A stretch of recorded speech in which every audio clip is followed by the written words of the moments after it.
And wala namang mga tinatawag natin na parang may kulang dito sa ating ginawa. Kasi nung last na silver medalist tayo at ito, hindi lang bronze kundi dalawang bronze pa ang ating pong nakuha, Matthew.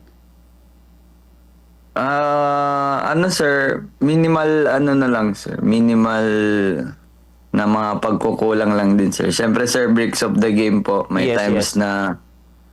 May times na the last second sir, suddenly biglang binigay sa kabila yung score. Pero regardless sir, sa effort naman po, alam ko sir, 100% po yun or 110% po yung binigay natin sir.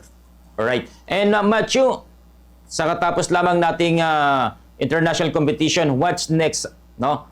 What next para kay John Matthew Manantan para dito sa larangan ng karate? Sir, ngayon sir, pahinga muna ulit. Ngayong remaining days ng December. Pero by next year sir, is preparation po ulit kasi may national tournament kami sir. Mm-hmm. So, yun po yung paghahandaan. Then, after that, sir, depende na po kasi sa federation if saan po ulit, kung sino-sino po ulit yung mapipili nila mag-represent para sa Philippines sa mga different tournaments natin next year. Mm-hmm. So, wala pang mga specific na lalaban tayo sa international competition para sa iba pang mga preparasyon or para makagain ng points dito sa mga international game, Matthew? Wala pa sir kasi under evaluation po ulit. So mamimili po sila ulit kung sino po yung best athlete na ipadala po nila para sa certain tournaments next year.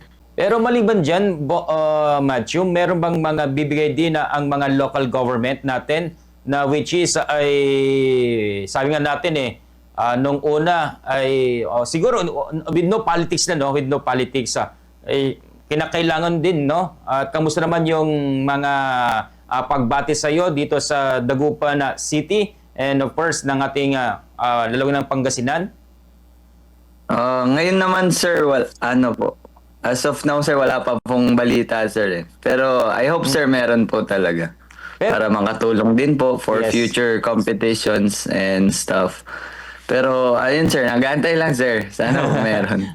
Pero ngayon, kasi alam ko, coach ka rin ng mga bagong henerasyon at ito ngayon yung mga nating piniprepare for not only para sa ating lalawigan, para sa Batang Pinoy, kundi sa international rin Matthew.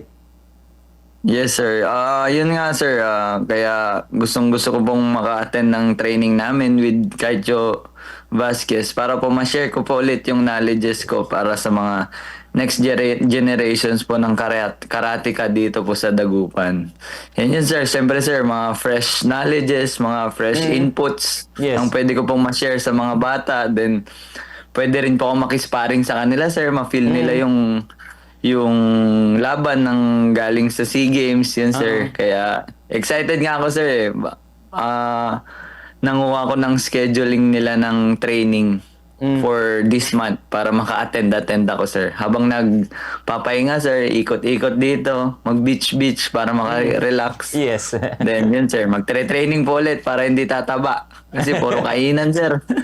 Matthew, ano ba ang ating mai-advise sa ating mga kabataan ngayon or kaya ay nasa into sports lalong-lalo na at may ilang mga pagdududa sa kanilang mga talents pero nakakita ng mga potential. Ano ngayon mga advice ng isang double bronze medalist at syempre silver medalist noong nakaraang 32nd SEA Games sa Cambodia para sa mga kabataan natin, not only our Dagupeños kundi mga Pangasinenses? Ayun sir, ang masabi ko lang sir sa mga bata po na nagpa-pursue ng sports is keep the fire lang sir. Isipin po nila kung bakit sila nagpa-pursue ng sports in the first place. Kasi sir, pagka andyan na po yung love mo sa sport talaga sir, mahihirapan ka ng iwan yan sir. Then, basta gusto mo lang lagi yung ginagawa mo sir, kahit minsan nakakapagod yung training, kahit masakit minsan yung katawan mo, is makakahanap ka ng way sir within yourself para ituloy pa rin yung training every day until ma-reach mo yung goal mo. Yun lang, sir. Continue lang, sir. Keep the fire, love the sport, and do your best effort every day.